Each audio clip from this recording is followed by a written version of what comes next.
Ladies and gentlemen, welcome to the Ross Patterson Revolution!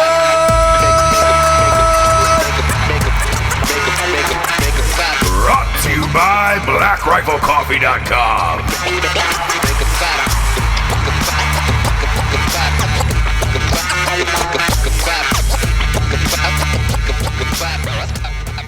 Welcome to Ross Patterson Revolution.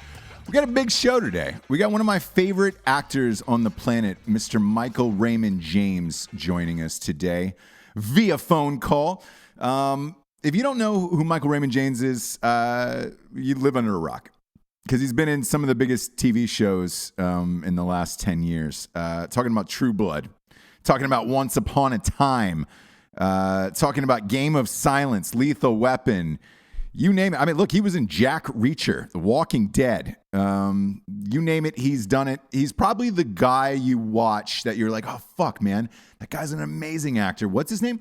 His name is Michael Raymond James, and we're going to get him on the show today, and he's one of my favorites. I got to do a movie with him a few years back named Darnell Dawkins, Mouth Guitar Legend, and he was absolutely incredible in that. Been friends ever since, and I genuinely think he's one of the most talented actors we have on the planet. But first, we got some sponsors who pay for this whole shit to be on the air, surprisingly. First and foremost, talking about BlackRifleCoffee.com. BlackRifleCoffee.com is a premium roast-to-order coffee. They have a bunch of delicious flavors. It's blends. I know. I get chastised for it every time. Of like, look, it's not a flavor, it's a blend. I know it's a blend. All right. But I enjoy saying flavor because there's different names and different styles on the box. This one is just black. I like that, and I like the caffeinated as fuck as well is my two jams. They got K-cups, they got bags, and then they got this dope ass apparel. I am always wearing their hoodies. I live in Black Rifle Coffee hoodies. Go to blackriflecoffee.com. Get a subscription of the month at blackriflecoffee.com. The coffee just gets shipped to your doorstep every month at the same day, and it's about $4 cheaper than Costco, which is nice. You don't have to leave the fucking house. Use the promo code REVOLUTION for 20% off at blackriflecoffee.com. Next up, we got straightrazors.com. Ooh, look at these little guys. These straight razors are the fucking business. Not only are they the business for razors, but they're the business for any product you need to be a dude. They got shampoos, conditioners, beard oils, mustache waxes, you name it. Straightrazors.com is the place to go for every product you need as a real man in this lifetime. Big fan. They've been with us since day one. Try out their shaving kit. It's a game changer, kids. Big fan of straightrazors.com and all of their products. Number one ranked aftershave in the world. Number one ranked cologne and smolder. Those are the business. If you don't believe me, just buy a bottle of fucking aftershave. Tell me that's not the greatest thing of your entire life, and I'll let you smack me in the biscuits if I'm wrong. Go to straightrazors.com. Use the promo code REVOLUTION for 20% off. Next up, we've got strikeforceenergy.com. This is my jam here, this grape. This Make America Grape Again. This new grape is my fave. I use it all the time. It's nice for a pre-workout is what it is. You can get real juiced off on that. You can kick the can, kids. You don't need the can anymore. Get rid of Monster, Kickstart, Red Bull, all that bullshit. This is a tasty, tiny little tin pouch that, boom, squirts into anything you got, and you're ready to start your day. Go to strikeforceenergy.com. They also have a subscription of the month club, which I highly recommend. And these boxes are only like $9.99 a piece. So with the promo code REVOLUTION, it's 20% off. It's almost like you're fucking stealing this shit from them. Go to strikeforceenergy.com. Use the promo code REVOLUTION for 20% off. Now, I'm going to give Michael Raymond James a little jangle on the telephone.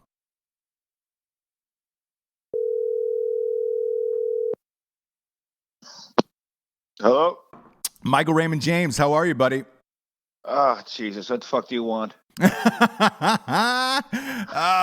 It's what it is it's bright and early, and you love to start your day with me, and I know that about you. I do. You're my favorite Buckeye, Ross. Yeah, you're actually the only fucking Buckeye that I'm cool with. Like ever in the history of Ever, yeah. Which is kind of amazing. I mean, that should tell people a lot that, look, we really can all get along. We really can. If an Ohio State fan and a Michigan fan can be beef fries, then anybody can do it. You know what I'm saying? Yeah. All you gotta do is you make each other laugh a little bit. Fucking good. Yeah. It's look. Elon Musk just put a fucking Tesla in space. So after that, like, we're good. Ohio State and Michigan fans can get along. Like everybody else is fine. I don't think we need any more protests or marches in America. I think we're all just good. I think we're good on it. Yeah. Before I called you, I was telling the audience a little bit of your background, and I was telling them you're one of my favorite actors on the planet. Oh shit! Thanks, man. Yeah, man. I feel that you're one of the finest we have, and I genuinely think, and I've said this on the show a bunch of times, where it's just like, man, I know guys who are so fucking talented that could probably win Oscars if they were given the chance, and it's you I'm talking about. Oh wow, that's fucking cool. Thanks, man. Yeah, man. Yeah. So I'm surprised we didn't get nominated for that the Daryl Dawkins thing. Darnell Dawkins, Mouth Guitar Legend, is my favorite. By the way, that's my favorite movie, and that's how I became such a fan of yours. You know that, right? I didn't know that because that's when I became a fan of yours too. I mean, when you asked to put me on a tour bus with a live alligator. While I massage your shoulders, I was like, that's a fucking pitch, dude. How do you say no to that? You can't. You can't. You can't, one, but two, you were so frightened by that alligator. I've never seen an actor just leave the bus. You were just like, you've never seen an actor just leave? No. Jesus Christ. Well, yeah, dude, that was a real alligator. And when he came on the bus, it wasn't like he wasn't like coming out of his trailer like, hey guys, how you doing? Anybody got them baby sides? I'm not sure what my lines. He came on snapping his fucking jaws and making a hissing sound. Now, look, dude, I'm from Detroit. We don't have gators up there. And then that fucker came on the bus and was making a hissing sound. It sounded to me like he was pissed. And he was like, I'm looking for somebody to fucking munch on. And it wasn't going to be me. That was for sure. Yeah, I look, I thought it was strange when we got there that the gator itself was on like a dog leash. Right. Like it was a little tiny leash, and the guy who was, bless him. Yeah, look, the wrangler had like a missing hand or something. Yeah, he had missing fingers, and dude, I'm not sure you're so great at this, bro. Like. I told him, I was like, hey man, how did that happen? And he was just like, well, how'd you think? And I was like, oh, okay, cool. Like I was hoping for like a shop story and like, a wood shop story in like 10th grade.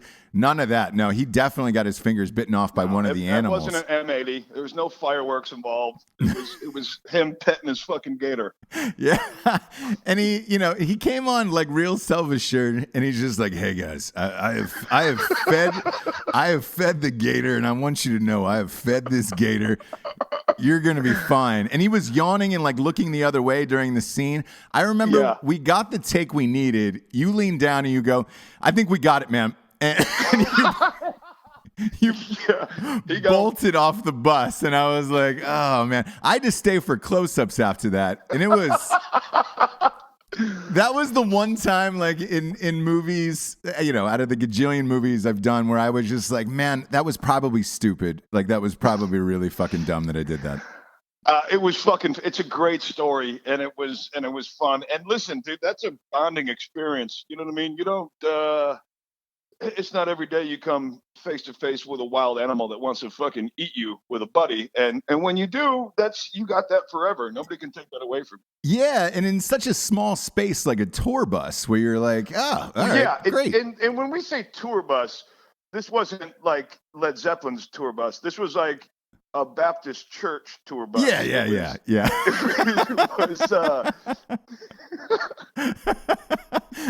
I'll never forget that guy just being like, he goes, man, you got nothing to worry about. Have you seen that Vaseline commercial with the alligator? And I was like, yeah. And he goes, same gator. Same gator. And I was like, great. That doesn't make me feel any better that the gator was in a Vaseline commercial. Like, he's not SAG. He's not, you know. I should be wowed by his body of work. Yeah. He's not after eligible. So like, I don't need you to give me the gator's resume to make me feel good about a live animal that's going to be 2 feet from my face. Let me tell you something about this gator, man. That gator is Emmy submitted. Just so you know. Yeah. So I don't know how many awards you got, but this guy's been submitted for an Emmy. This guy's on a lot of short lists this year, so make sure you keep your peepers open for the gator. But I wanted to tell you something. I don't know if you know this, but the reason why I became such a huge fan is, dude, I thought you fucking crushed me in that movie. That was the one movie I felt that I got beat on, and I was like, God damn it, man, that guy stole the whole fucking movie from me. Wait, you talking about Daryl Dawkins? Darnell Dawkins, yeah. Yeah. You were so fucking good in that movie that I was like, Jesus Christ. If this guy because I consider you a dramatic actor, can come in and just crush a comedy like this, there's nothing you can't do. And I sat in the edit and I was in awe. And I called, our mutual friend, Clayne Crawford, had introduced us. And I called him and I was like, Jesus Christ, man, that guy's good. And he goes, yo, man, I told you, man, Mikey doesn't fucking play. And I thought you stole that movie, and you were my favorite character in it, and you were the backbone of that movie. And to this day, out of all the ones that I've made, that's still my favorite for me. Oh, it's fucking awesome. Yeah. I still got to see it.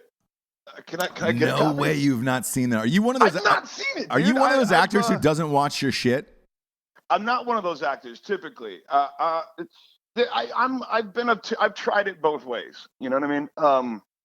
Because it is sort of uncomfortable to watch yourself in a lot of things. But I do.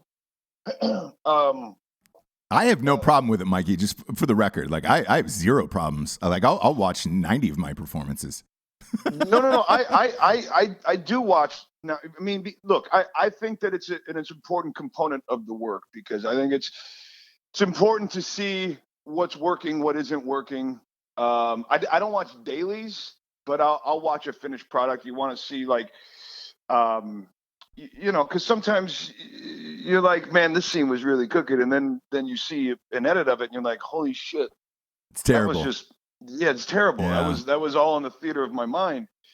And so I think it's it's part of the work. It's look, I mean, the Buckeyes, on Sunday, same with the Wolverines, they get together and they watch game tape. They watch the film of what they just did, and they try to get better from it. It's the same thing. Sure.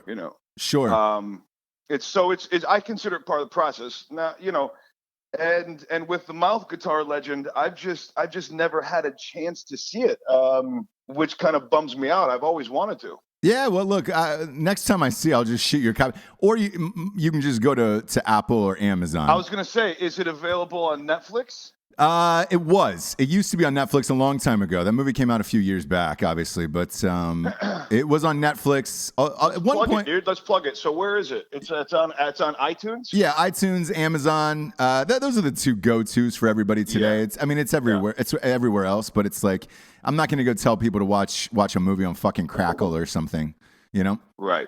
Go watch my outstanding work on Crackle. Everything these days is pretty much iTunes or Amazon. If you can't find it there, good luck with your life, Right. Sometimes you'll get like, oh, can I get it on my PlayStation in Iowa? I have no fucking idea if you can.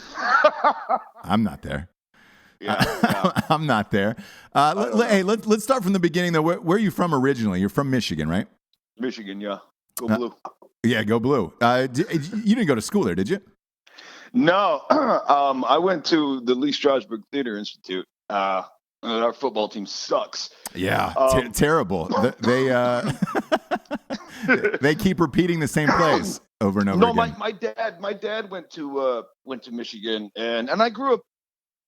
When you're from a place like I'm from, you tend to have specific neighborhoods dedicated to certain sports teams. So you got Michigan neighborhoods and you got Michigan State neighborhoods. And I grew up firmly entrenched in sort of a Michigan area, which isn't to say that there weren't Spartans sprinkled in as well. In fact, I even went to Michigan State for like 3 semesters. Really? Yeah, I mean, and that was just, I always rooted against him because my dad went to Michigan, and I was indoctrinated early into the, Same, the secular religion that is, Michigan sports. But I first of all, I didn't have the grades to go to U of M. It's a tough school to get into. So is Ohio State, and a lot of people don't understand that. Where it's just like they're smart kid schools, but they just have really good athletes too. Yeah. And so I went to, but I don't know why I went to college. College I hated. It didn't make sense to me. Not the schoolwork. I just didn't know why I was there and what I was doing. And it's because I'm not from a place where being an actor is like a real possibility. It's sort of like trying to buy property on the moon or whatever. It's just bizarre. Sure. And no one considers it. And so I went there for like 3 semesters, and I was enrolled, but I barely went. I spent most of my time, reading Kerouac and watching movies and getting drunk and things like that. But that's where I was when I first got a taste of acting. It was I was walking down a street in Lansing, East Lansing, and I saw a flyer for a student film, and it was just chances I was really hungover, and so my thought process wasn't on very firm footing, and I thought it might sound like a cool idea, and I was just hungover enough that I might go try it, and I did, and I got a part in this little thing, and it was shit. I mean, it was terrible, but it was it gave me a window into a world, and it gave me a window into possibilities, you know what I mean, that I wasn't aware of. And that's kind of where my journey started. From there, I got involved in anything moving in Michigan in terms of theater classes or whatever. And then I really tried to figure out how I wanted to go about this, or where I wanted to go. And New York was the answer for me. And I wanted to train at the Lee Strasberg Institute, and I got accepted. And then that's kind of how it all kicked off. Yeah, it's interesting to hear you say that, because the most common question I get, and I'm sure you get this a lot too, from like friends or high school, in particular, like high school friends, college friends, things like that, of like, hey man, I want to be an actor. I think I'm just going to do this right now. And it's like, hey, it actually takes a lot of training to be good. Like they're not just giving jobs out because you're walking down the street and look like right. You can be somebody, and nobody understands that it takes time, and it takes some form of teaching or classes to get you prepared to be a great actor in this world and to book jobs. It takes training. Yeah. I mean, like anything else, you wouldn't. And here's the thing: there's always anecdotal evidence of that one time somebody got plucked from a restaurant and put into a fucking movie, and they became a star or whatever, Right. And that's so odd, and it's so rare, and it's not. You'd have a better shot of winning the lottery. Yeah, like twice. Yeah, exactly. You know what I mean? Yeah. But it's it because of that, people think that all they got to do is go get a picture taken of themselves, and they can just walk around LA passing it out, and that somebody's going to make them a star, and that's, God bless them, but that's absurd. And people wouldn't try that at the Metropolitan Opera, you know what I mean? Or they wouldn't try that as being a brain surgeon. Exactly. You want to be a brain surgeon? Yeah. Yeah, I think it sounds like fun. Okay, do you have any training? No, but I got a picture of myself. And I've seen a brain before. Yeah, exactly. Here's a scalpel. Here's a scalpel. Give it a cut. Go ahead and give that brain a cut. I mean, so it comes down to an actor. An actor's got 2 things going for them when they're starting out, or with their entire career, really. It's, you have talent, and then there's craft, and they're 2 separate things. And your talent is it never gets bigger, it never gets smaller. It is what it is. It's been given to you by whomever hands these things out before birth, and your craft, though, is what gives whatever amount of talent you have a shape, and a voice and a malleability, and that on the other end can always get better. It can always get bigger, and therefore can utilize more, squeeze more out of whatever talent you have, be it big or large. It doesn't matter. So I think that studying the craft is fucking paramount. And the reality is, if you're not in this business because you love it, because you love the craft, because you love the work, there's a lot easier ways to make money, because this is a grind, this game, and you got to be in it because you love something about it, some component about it that's not a result. That's not a money or a fame or anything like that. It can't be results oriented. You got to love some part of the process to keep you going, man. Because otherwise, you just, you burn out. Yeah, you burn out. Let me ask you, how much did you like living in New York? Because I was in New York. I went to NYU after Ohio State, and I fucking loved it. And I didn't want to go to LA. I didn't want to go to LA at all. My plan was to stay. I fucking loved New York. Same. My plan was to stay in New York until I was 40, and then I was going to come out to LA and take everybody's job. But I was, this the best laid plans, right? So things happen weirdly, and you got to be available for when opportunities show up. And an opportunity came up in 2003 when I was like 25, and I got invited to Los Angeles because a casting director had seen me in this thing, and I wasn't sure I wanted to go. I even told her, I was like, I don't know anybody in LA. I don't know why. I'm starting to establish myself out here. And she's like, okay, copy that. 10 minutes later, she called me back, and she had set up meetings for me all over town with agents and network execs and studio execs. And it was such an insane help up the ladder that it would have been ridiculous not to sort of follow that. And so I did. But then, I recently turned 40, and I just moved back to the New York area, and I got a place about an hour outside of the city, and I feel like this is where I belong. I'm inspired here. New York gives me an energy. LA is great for a lot of people. It's just for me, it's toxic kind of, and I can't. I couldn't do it there anymore. I'm not being surrounded by it constantly. Also, the weather bums me out in LA, but because it's sunny and 75 every single day. Every fucking day, dude.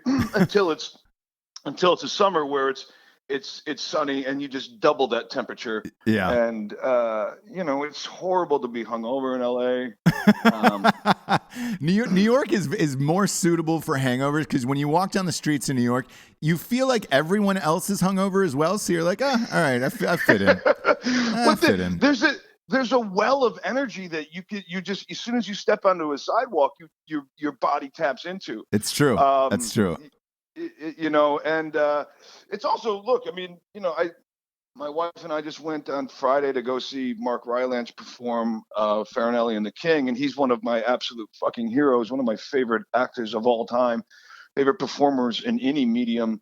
And tonight I'm going down to the Actors Studio, where I'm a lifetime member, to see Mark Rylance do a Q&A for a couple of hours. Oh, wow. That's awesome. And that's New York, man. Like those are the kind of things that are available here.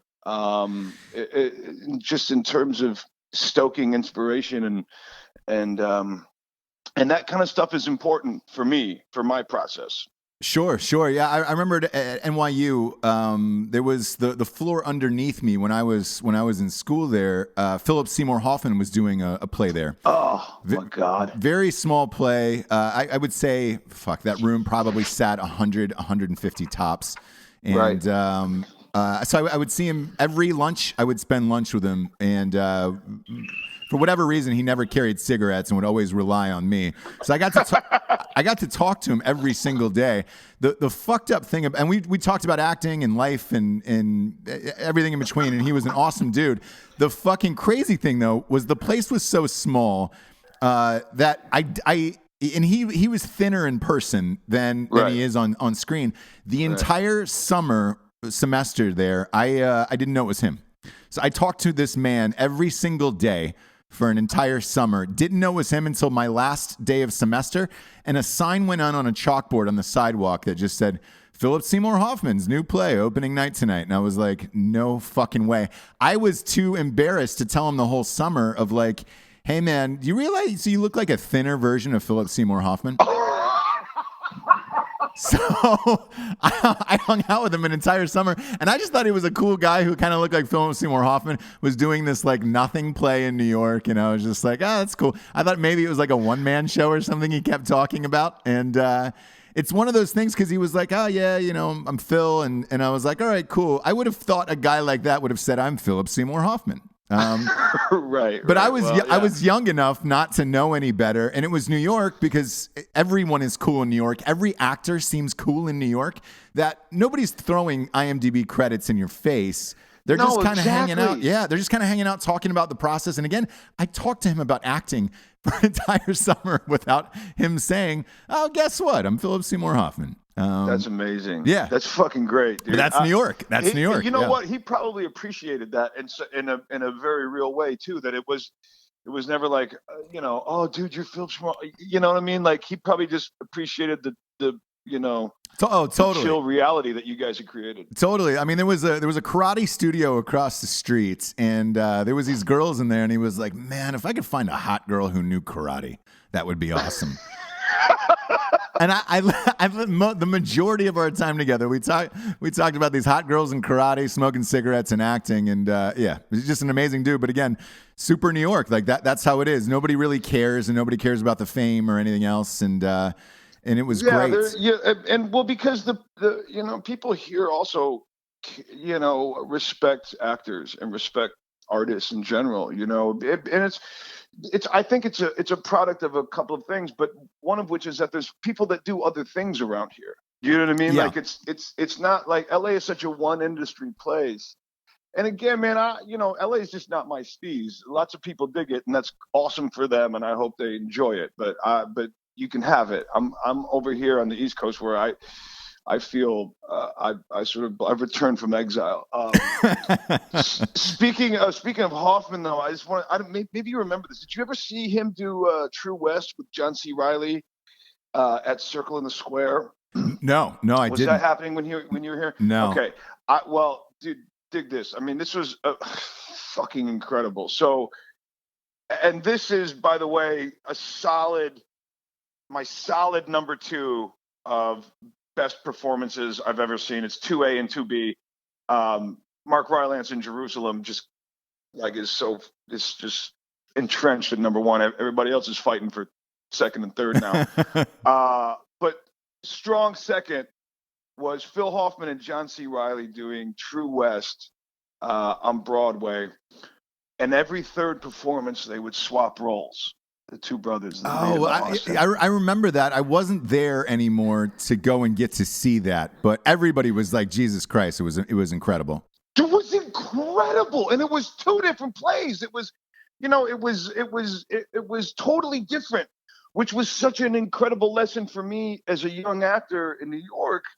Just that, you have to create it for yourself, and you could have the same material clearly and a different actor, and it becomes a different play. And so there's a real value. We're not just computers just plugged into the given circumstances and the lighting and the whatever and go spit out the tears and this is our story. Actors have a real opportunity to help to tell the story through their eyes, their world, their whatever. There's a value to that. There's a value to the work because it's going to always be different. It was I saw it both ways, and it was so amazing. Yeah. And what balls, dude! I mean, know. Somebody says, "Hey, listen, dude, we're going to do this thing on Broadway, and guess what? Every third performance, I'm going to do your role. You're going to do my role." That's crazy. Dude, that's a lot of studying I got to do. That's a lot of words. That's insane. The only other performance that I heard was a little bit more difficult than that. I remember when Ethan Hawke was doing a play that was 12 hours in Russian. The whole thing was in Russian. Oh my God! Yeah, and I was like, Jesus Christ. He came on Conan O'Brien and was talking about it. And I was in New York at the time, and I was with another actor friend of mine, and they were like, "Hey, do you want to go see that play with Ethan Hawke?" And I was like, "No, I don't. I appreciate Ethan Hawke, but 12 hours all in Russian, I'm totally good on." And but I remember thinking, I don't speak Russian. No, you know? And, no. And I don't know if Ethan Hawke can speak Russian for 12 hours. I mean, I know the dude's a good actor, but he could also just slide in a few words said backwards, you know. And Yeah. I don't know what the fuck that is. I'm sure it's Russian. Yeah. I have no idea, but everybody, there was a few people who went to see it. Some friends of mine, they were like, "Oh my God, it was an incredible exercise in acting." And I was like, I bet it's also an incredible exercise in patience for the audience. Like, Jesus Christ. Dude. 12 hours. That's I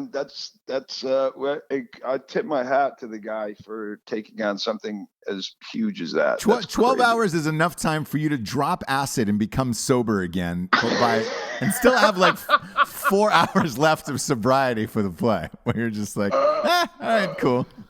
If the 12 hours didn't include a nap on stage, I don't think it's No. Look, there's some things you do probably just to do it, to say you did it. Of like, oh, there was a time that your father did a play for 12 hours in Russian. Oh, yeah. Congrats, Dad. I'm super proud of you. That was his like old school story of like the 1950s of walking uphill as a salesman, all in ice, like, to his kids. Yeah, I had to go to school uphill both ways, 12 feet of snow. Did a play for 12 hours in Russian. Top that. That's Ethan Hawke's struggle right there. What was your first big break, by the way, once you were in LA? I mean, probably Black Snake Moan, which was, I guess that was 2005 when I got 2006. It came out. So yeah, 2005. You were fantastic in that, by the way. How was that working with Christina Ricci and Samuel L. Jackson? Well, it was fucking incredible. I didn't get a chance to work with Sam, but I was able to meet him there. But working with Christina and with Justin Timberlake, and Craig Brewer. I forgot Justin Timberlake was in that movie. Yeah. He was great, and he was such a sweetheart. And that was really when Justin was kind of at the apex. He was an apex predator in the pop world. You know what I mean? Like, yeah, he was. Cry me a river. Yeah. I mean, and to his credit, I mean, he could have come in and been like, "Yeah, look, Jack, I ain't doing that bullshit. This is gonna make me look cool, not stupid. So I'm not crying. I gotta be cool. I gotta be tough. Make me look awesome." But he came in there and was willing to be the dude who's the sensitive guy who got walked all over. And I immediately liked him. I liked him a lot. And Christina was great. I loved her. The first scene we shot was this scene in the truck where I rape her. Nice to meet you. Congratulations. I'll be the one raping you in a half hour. Well, that's what happened. Yeah, exactly. Like, how you doing? I'm Mikey. Listen, this is going to sound weird, but you're going to get raped and punched in the face. And unfortunately, dude, like there's a thing. I'm trying to describe it without using because nobody can see me. But when you when you throw a punch in a film, it's it's an inch or two in front of the nose. And when you're going, right to left, then the person's head has to follow the same motion, same direction. The same trajectory. Yep. Right. And it happens. They move their trajectory when they move their head when it crosses their nose, kind of a thing. That's the technical aspect of it. Well, on the second take, this is the day after I've arrived. This is the first scene I'm shooting. On the second take, Christina, bless her heart, kind of moved her head the opposite direction. Which caused her. Tell me you knocked Christina Ricci out. Did you knock Christina Ricci out? My forearm smacked her in the head, and it went back and boom. And I was like, "Holy shit, sweetie, are you okay?"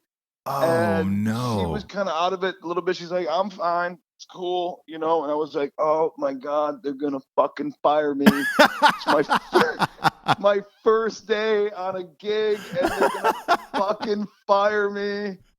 I just You're not knocked allowed out to hit the Christina Ricci. star. I just knocked out one of the Addams Family members. Yeah, dude, I saw Casper. You were amazing. Please don't get me fired.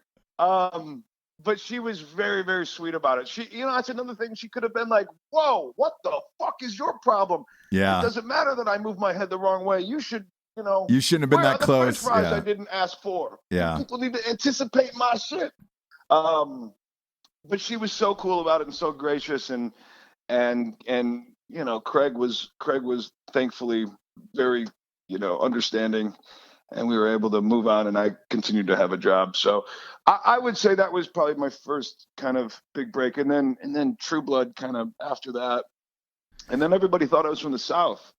Yeah, Which was weird. including me the first time I met you. We had dinner at a place called Pig and Whistle, and I had not seen Trueblood at the time. It had come Right. out, and it was massive. And when we got introduced through Klain, I was like, "Hey, nice to meet you." And I was like, "What?" I remember asking, I was like, "What does he do?" And he's like, "Oh, he's an actor. He's in a show called Trueblood." And I was like, "Oh, fuck, everybody loves that show." Throughout the course of that dinner, like 30 people came up to you for, you know, a picture or a handshake or an autograph or whatever. And I was like, "Oh, fuck." That I realized how big Trueblood was at that point. And they're still Right. diehard fans, aren't they?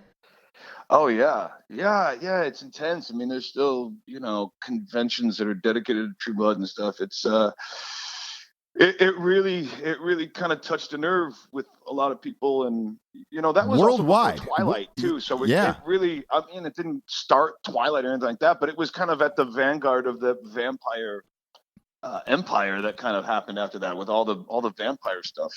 And to be honest, dude, I had no clue that was in the cards. You know what I mean? Like, Sure. I was just like, holy shit, Alan Ball wants me to play a Cajun fella. That's a no-brainer. 6 Feet Under was great. This guy, Oh yeah, Alan Ball's one of the brilliant, best. Yeah. You know, and so, but when I first got involved, I was like, this will probably, you know, if it gets picked up, which it probably will because it's Alan Ball, but I mean, what, 2 seasons tops kind of thing. Sure. Because I'm just not hip to that you know, that universe really, and man, I was really wrong. Thankfully, because we got, I don't know how many years out of Trueblood, but it was on for a long time. I want to It was on for a long time, say yeah, like I want to yeah. say like 7 or 8 seasons, but I could be wrong. But again, their fans worldwide, not just here, but worldwide, are fucking insane about that show. Yeah, absolutely. Yeah, and let me ask you, is that what got you Terriers then? Was Trueblood? No, you know, Terriers was, I mean, that was this pretty standard kind of I don't think anybody involved with Terriers had seen Trueblood, to be honest with you. Really? I know Ted Griffin probably hadn't seen it, and neither had Sean Ryan, but it was a standard sort of come in and, you know, I got to come in and do like a hang with Donal Logue, and they didn't know that we had known each other. It was like a chemistry read with Donal before we did it, like the studio and the network test, and Donal and I had known each other from a few years back, and you know, this is kind of shitty, I guess, but you know, when I saw him in the waiting room, I was like, bro, and he was like, oh, dude, what's up? And then we had like the hug, and like all the other actors in the room were like, fuck, Yeah. man, Oh god. And I bet your chemistry read crushed too.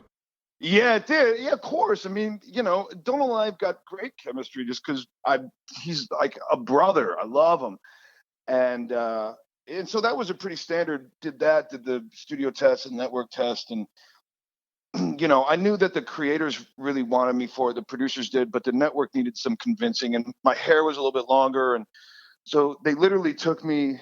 The producers who were advocating for me took me to the set of something else shooting on the Fox lot he took me to the hair and makeup trailer and got me a haircut right before the network test, because that was the network's no. It was like, yeah, but Really? his hair's a little bit long. Yeah. And so they were like, are you willing to cut your hair? I was like, fuck yeah, dude, whatever. And like, okay, let's just go do it right now. And they made a phone call. And then next thing I know, I'm on a trailer on the Fox lot getting my haircut so I can go in for the network test. And I think the idea was just that Donald and I, when I had my hair long and his hair was long, it looked a little too, there had to be some kind of contrast between the two. And so that's kind of the way that went down. And I was so grateful for that job. That was probably the most fun I've ever had. Yeah, that was my next question, because like, that's still a fan fave for everyone, and I would say once a year it pops up of like, people are always like, dude, bring Terriers back, back. Do you get that a lot?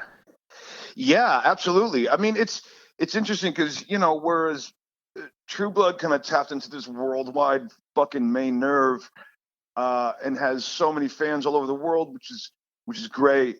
But Terriers it just didn't get out there the way I feel like it kind of deserved to. But the people who did watch the show became sort of like not fans, but converts almost. It was like it was kind of intense the way people became so attached to that show, and was really beautiful. If anybody comes up to me and says that they're a Terriers fan, I'm super grateful, and I know that they're fucking cool. You know what I mean? Right. And I can't say that about all the work I've done, but I'd be like, oh, dude, you like Terriers? You're fucking awesome. You got good taste. That's still, by the way, still one of my wife's favorite shows of all time. And God bless her. Yeah, when she watched Darnell Dawkins, she was like, yo, that's the dude from Terriers. That guy's the fucking best. And I was like, oh, Mikey? And she was like, yeah, that's, dude, Terriers was my fucking favorite. Your wife's got fucking great taste. She's cool as shit. She does. She's in the know, and she's like us. She likes cool shit, acting wise, and things like that are kind of underground. She reminds me of you too, where she only cares about the process. She doesn't really care about the fucking the rest of the bullshit or social media or anything like that. And she's just like, hey, a cool gig's a cool gig. I don't really give a fuck about the rest of it, Fucking A. It's not up to us. That part's not up to us. You put it out in the universe, and however that's received, it's up to that. It's not up to us. Yeah, and look, the entertainment industry has changed a lot because now they're relying super heavy on social media. Yeah. Podcasts. Yeah, we were talking about that at Clayton's house a couple months ago, where it's so bizarre. You brought up a really great point too, where you mentioned to me that when we were sort of starting out, agencies would tell us, dude, do not get involved on social media. Yep. Don't get Twitter. Don't get that. And I was cool with it because I was like, I don't even know what the fuck you're talking about. I never had a MySpace account. I never had Facebook or any of those things. I didn't either. Yeah. And so, to me, it was no big thing, but then it kind of exploded. And then it was, now studios are looking at your numbers. And when I did Game of Silence on NBC, they every week there's a printout that you get of social media analytics of, impressions. Yeah. Impressions. Yeah. There was a spike when the fight happened here, and the hashtag this was trending for this amount of time. And I mean, it's really intense how they watch it now. And I guess it's just a whole nother universe. They used to shoot on film when we started too, but that doesn't fucking happen anymore. No. Yeah, the majority, my first half of my career, the movies were all in 35 millimeter, and that was awesome. Yeah. Not anymore. And I find the difference too is like, I don't know how much you track like Deadline.com, which is, it'll kind of give you a heads up of everything that's getting bought, sold, script-wise, made at studios, who's getting cast and what, and all that stuff. And what I find fascinating over the last, I would say 2 to 3 years, every Sunday they put the box office numbers out, and now they're including impressions, social media, on why a movie did well, why a movie failed, what the leads in the movie did social media-wise, and they'll put the impressions in that article, and you're like, God damn it. And one of the biggest things that, I'd tell younger actors coming up is, hey man, start a fucking social media account across the board. Because if you don't have those numbers, by the time, you start to make a name for yourself and get bigger, studios are going to tell you to fuck off. And that's the dangerous part of it. And, there was an article with a girl from Game of Thrones that came out last year. And she blatantly said, look, I was not the most talented person in the audition room. There was people more famous than me in that audition room, but I had the biggest numbers on Instagram and Twitter, and I got the fucking job. Oh, God, that hurts my heart. But to her credit, she was like, she did say in the article, look, I was not the best one in that room. Absolutely. I tip my hat to that, but man, that's not a wake-up call for talented people who are sometimes, a little bit shy about social media. You're right. Get on it. Do the social media thing and get some training, and you're on your way. Yeah, exactly. Because to me, like you as an actor, kind of remind me of Sam Rockwell. Who's just I fucking love Sam. Always fantastic in everything they do, but could seem like you just care about the work and nothing else. And it's a fucking shame, man. When the fact that you've got to go on Twitter and put a fucking hashtag up, to get people to watch shit or do shit or whatever. And look, this hashtags. Yeah. And I whore myself out on social media because I have to get people to watch the show and books. Here's the thing, Ross, you're like you communicate comedy really fucking well through social media. I'm fucking funniest when we're sitting around a table drinking beer or something else. I don't know if I can, come up with a clever joke. I don't have I know what you're talking about. Yeah, the patience, the wherewithal, and the fucks to give to do that. Whereas you're really good at that because you're a really fucking funny dude who I mean you riff. For my wife and I were talking about this just the other day. I think I mentioned it to you in a text message where I was just like, dude, we were just talking about you the other day.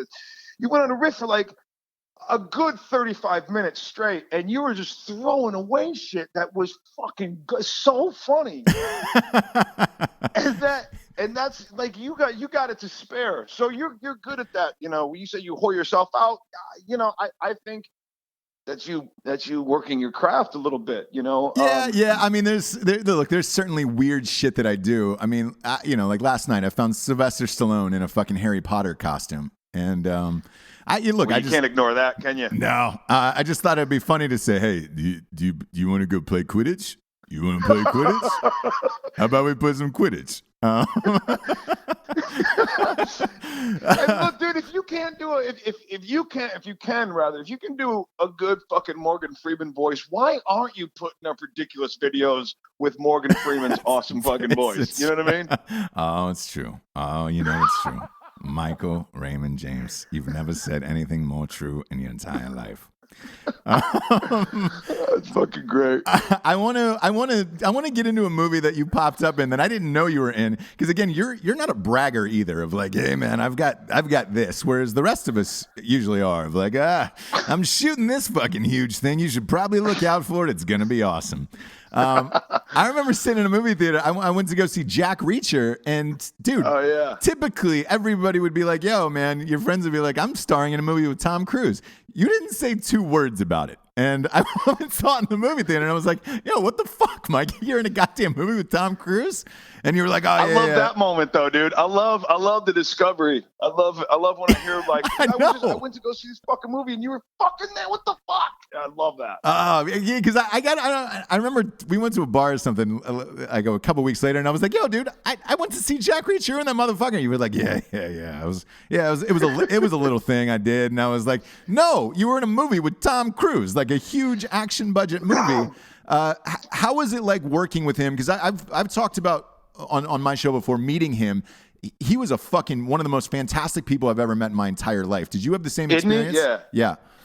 He's so fucking sweet, man. I think I might have told you this before, but my meeting him was I really kind of, I don't know how it's happened. I kind of blacked out and lost my shit for a moment.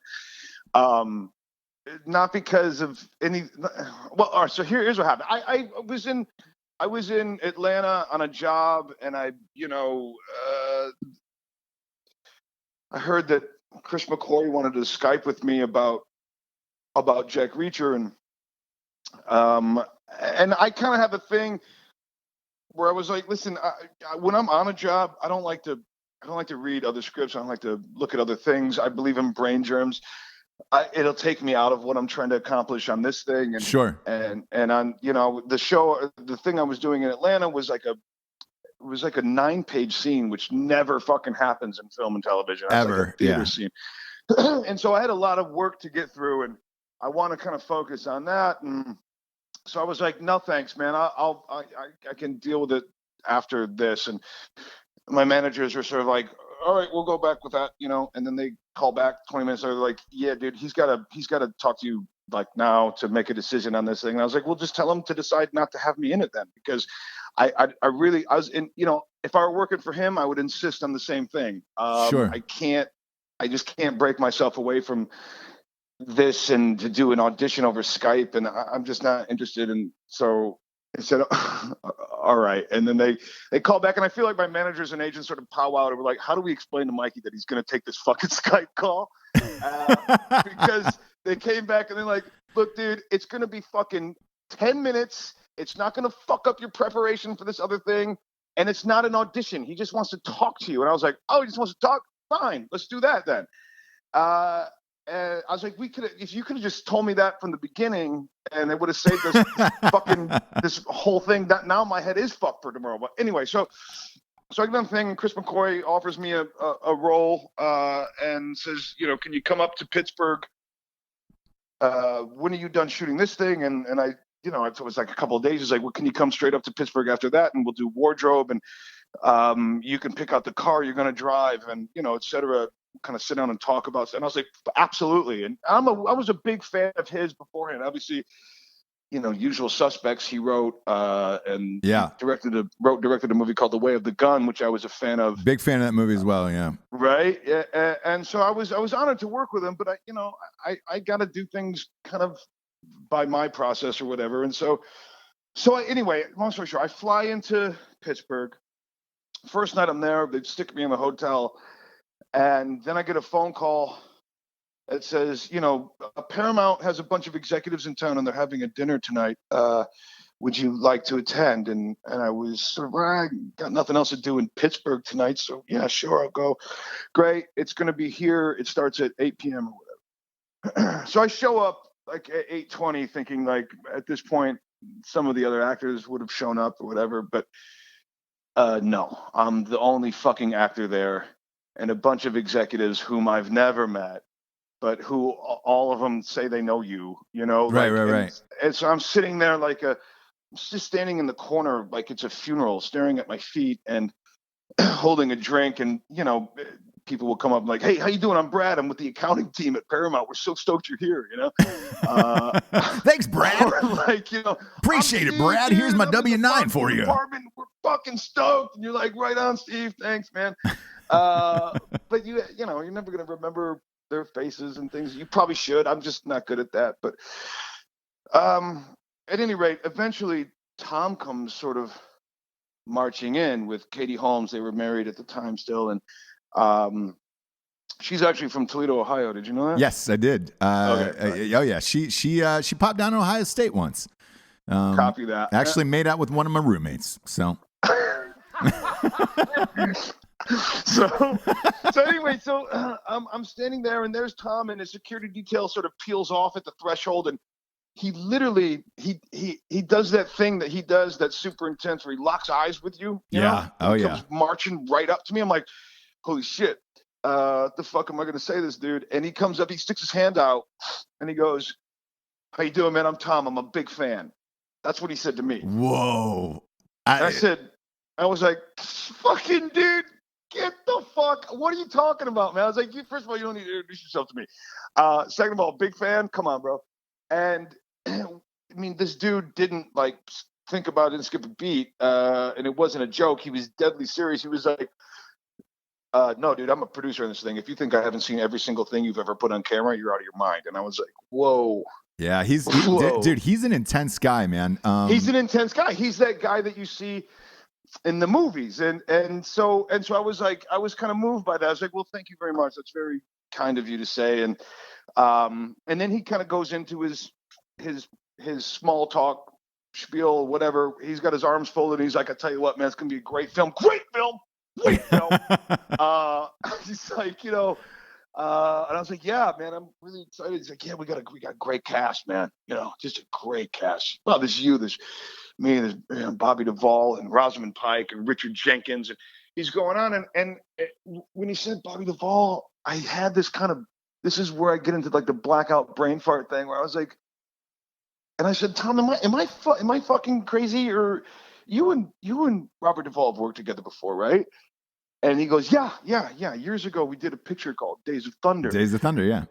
Dude, and I was so embarrassed that I didn't have that, because I've seen Days of Thunder. When I was in my college years, I watched it 1,000 times. Cole Trickle was badass, you know what I mean?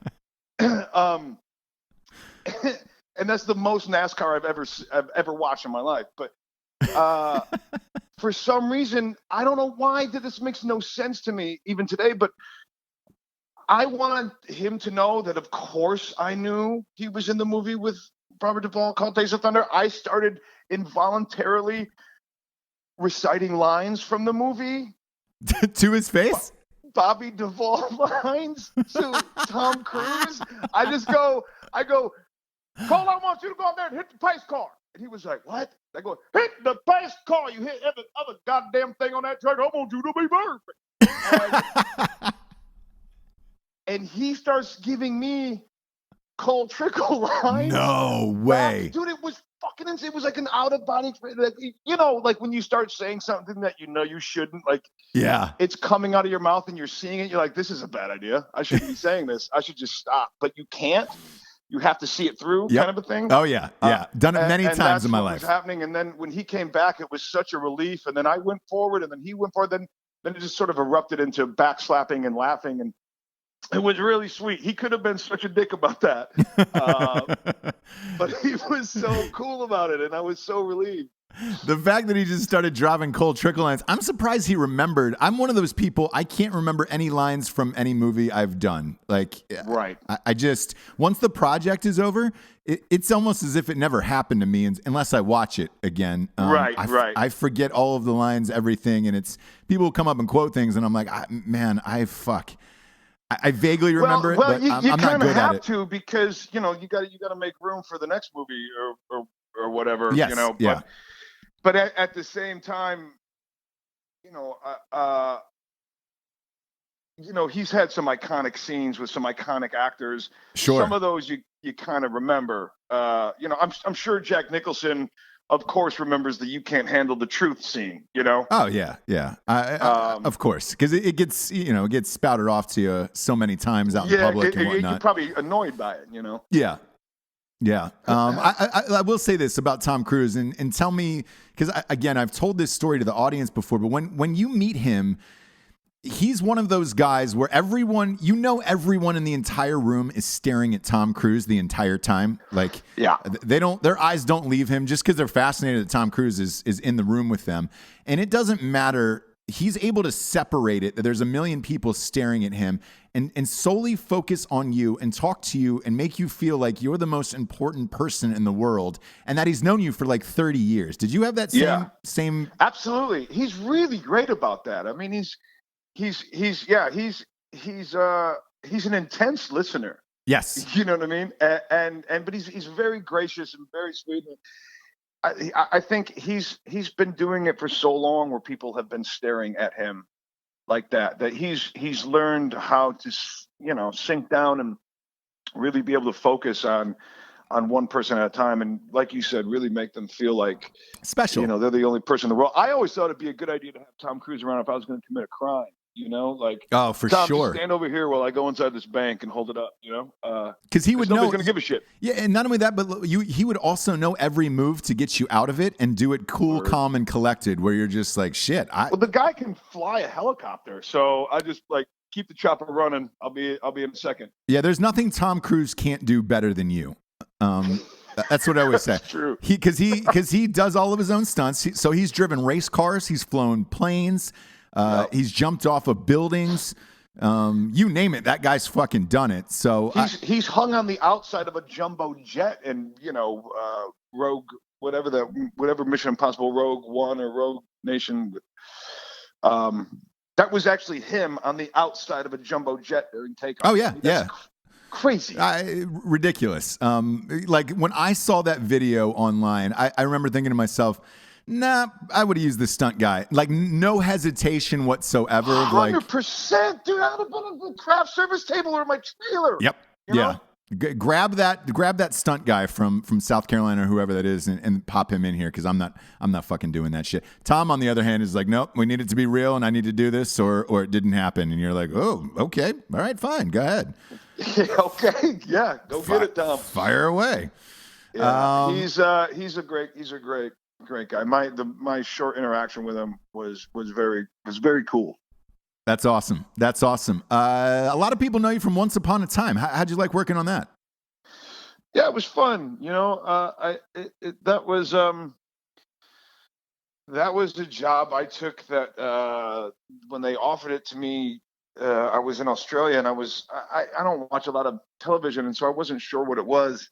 And when I flew back to the States, I took a meeting with the creators, and they were sitting in front of a photo of Robert Carlyle, and then they pitched me the story idea. They said, "And that's going to be your dad." And I was stoked because, you know, the story idea was great, and Robert Carlyle. I mean, it was Bixby. You know what I mean? Like, Trainspotting, and I was so such a huge fan of that dude's. So I said, absolutely, this mega TV show, man. And it was fun. It was sort of different for me from the kind of work that that's in my wheelhouse, you know? But it was a lot of fun. Another show with a crazy fan base, by the way.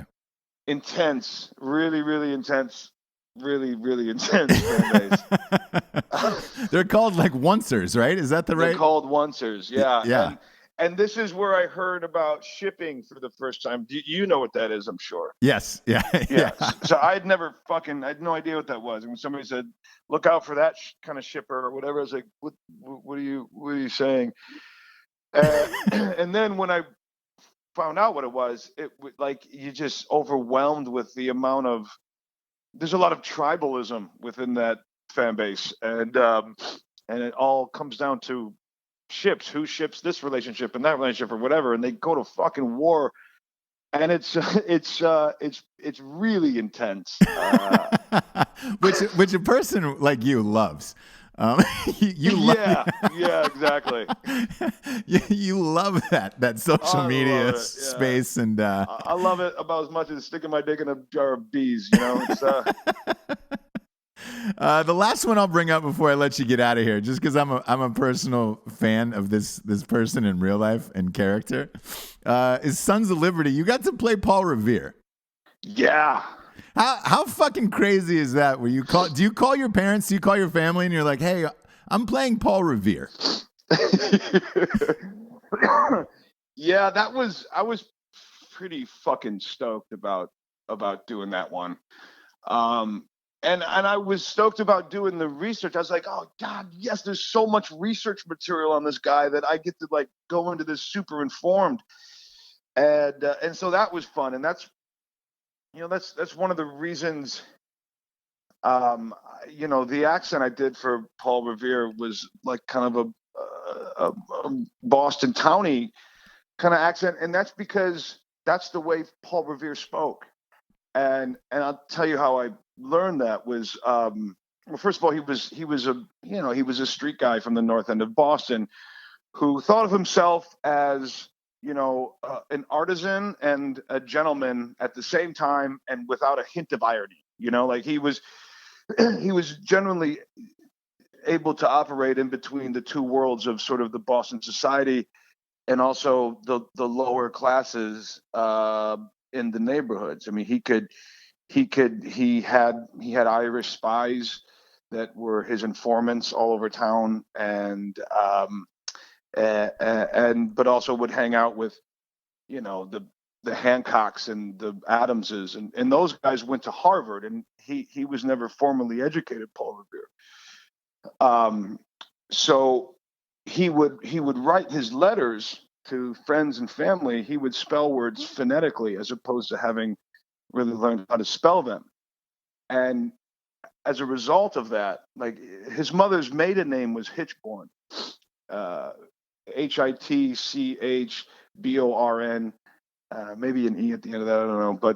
But he would spell it Hitchborn without the R, without the fucking R. Okay, so he was already removing it phonetically. He was removing. He spelled charter, the word, you know, when we signed the chat, he spelled it chatta. And he spelled everything in that fucking towny fucking accent, which was, I mean, that's where it was the beginnings of what we hear today in Southie, and well, maybe not in Southie anymore, but, you know, Dorchester and Charlestown, and that's the way he spoke. And then I kind of got pissed off. If you give me a second to address this for a minute, I was for sure really annoyed at some critic who was incensed that I would use a towny accent when everybody at that time, she claimed, spoke like the British,